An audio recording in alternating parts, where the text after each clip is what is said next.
गोटे थर फूलकोबीर तरकारी एमिति बनातु मु एतिकी ग्यारेंटी देई कहिबी आपनको बहुत पसंद आसिबो आ घरे भी समस्ते बहुत पसंद करेंगे। नमस्कार, प्रतिदिन रोषेई को आपण मानकु अनेक अनेक स्वागत। आपण मानकु अनुरोध धरिला जदि चैनल नुआ अछंती प्लीज चैनल को गोटे सब्सक्राइब करनेबे। प्रथमे फूलकोबी को काटी नवा जे आपण माने देखिबे फूलकोबी भितर यदि पोक थिबो थाले काटी सारला परे हळदी पानी रे पकेइबे। जेहेतु पोक नथिला मुइटी हळदी पानी रे पकेइनी फूलकोबी को काटिकी भल से टिके धोई नेबे। धोई नहीं सारा पर मु गोटे कड़ई बसैची से गोटे रु 2 चामच तेल दबा। तेल जितेबाला गरम हो काटिकी जो फूलकोबी रखी आउे धोई नेबे। धोई नहीं सारा पर सब फूलकोबी को दबा दे सारा पर एबे हमें कौन करवा फ्लेम को मीडियम रखिकी गोटे रु 2 मिनिट भाजी नवा। फूलकोबी गोटे स्मेल थाए ना से प्रथमे लुण यूज करेनि। 2 मिनिट भाजी सारा पर कभर करके पाखापाखि 3 रु 4 मिनिट छाड़देवे। 3 रु 4 मिनिट भितर टिके फूलकोबी नरम हो ता सहित तार स्मेलटा एते रहिबनी। एबे कौन करेंगे फूलकोबी को आउ थे टिके भाजी नेबे। लास्ट को आम कौन करवा एठी स्वाद हिसाब रे लुण ता सहित अल्प टिके हळदी गुंड दबा। जेहेतु फूलकोबी खाइला बेले भितर फिका लगिबनी से लुण एठी यूज करेंगे। आगुरु जमा लुण देवेनि। जदि आगुरु लुण देबे ताले कोबीरु पानी बाहरी जिवो आ फूलकोबी पूरा क्रंचीनेस रहिबनी पूरा कादुआ टाइप रो हेइ जिवो। एबे फूलकोबी को लुण हळदी देके टिके जस्ट भाजी नेबे। भाजी नहीं सारा पर एबे में कौन करवा ना सब फूलकोबी को काढ़ी नवा। काढ़ी गोटे प्लेट रे रखी नवा। से ही कड़ई रे मु कौन करना आहरी गोटे रु 2 चामच तेल देदेवी। एटी फूलकोबी सहित मु आलू मध्य यूज करी से एटी कौन करना 2 रु 3 मीडियम साइज आलू को चोपा छड़ेकी टिके बड़ बड़ पीस रे काटिकी रखी। आलू को प्रथमे देदबा दे सारा पर सेमती टिके भाजी नेबे। आलू सीझिया पई फ्लेम को लो टू मीडियम करेंगे। लो टू मीडियम फ्लेम रे पाखापाखि 4 रु 5 मिनिट मुझे छाड़ी देइथिली। 5 मिनिट हो गला पर कभर को काढ़ी नवा। आलू को टिके भाजी नवा। भाजी नहीं सारा पर मीडियम फ्लेम रे एपरी 2 रु 3 मिनिट छाड़देवे। ता भितर चलतु गोटे स्पेशल मसला बनैबा पूरा घरोई मसला जमती बनेना सेहीपरी बनईची। से कौन करना गोटे मिक्सिंग जार रे 6 रु 7 रसुण कला ता सहित गोटे इंच अदा को काटिकी दे दउची। ता सहित गोटे फाଳ पियाज को मध्य मुझे काटिकी यूज करिची।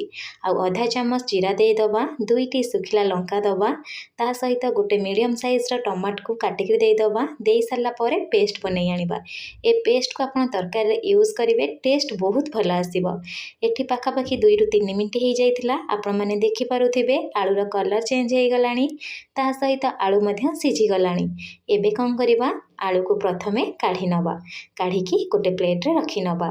से जो बड़का तेल अच्छी ना से तेल रे गोटे मीडियम साइज पियाज को फाइनली चॉप करी नेइथिली पियाज को देदेवी। पियाज को दे सारा पर पूरा लाइट ब्राउन कलर हवा जाए पियाज को प्रथमे भाजी नवा। आपण मैंने देखि पारुथिबे पियाज रा कलर चेंज हो गलानी। एबे हमें बाटिकी रखिथिबा मसला को दबा। मसला दे सारा पर प्रथमे पियाज सहित मसला को गोटे रु 2 मिनिट कषि नवा।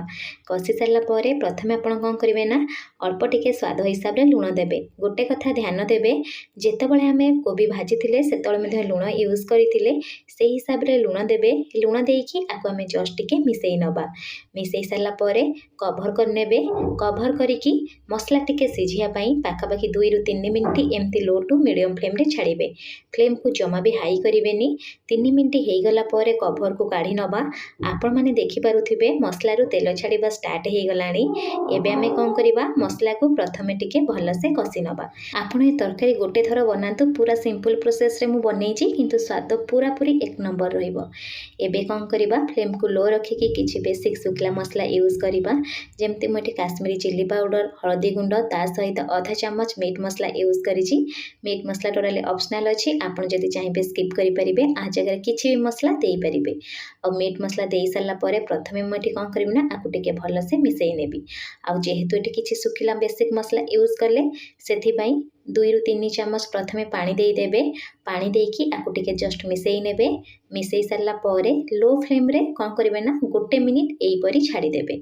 आ कोबी तरकारी रे आपण माने जानिथिबे कसुरी मेथी पकेइले बहुत स्वादिष्ट लगी थाए। आपण कसुरी मेथी निश्चय तर यूज करिवे देखिबे बास्ना सहित टेस्ट मध्य 2 गुणा हे जिवो।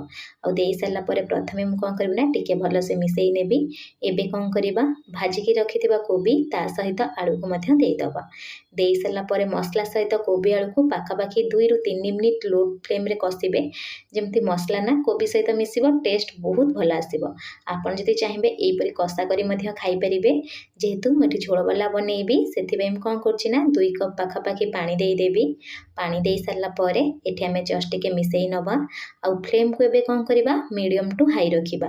मीडियम टू हाई फ्लेम रे कवर करिबा। कवर करिकी तरकारी फुटिया पई 5 ରୁ 6 मिनिट एठी छाडी देबे।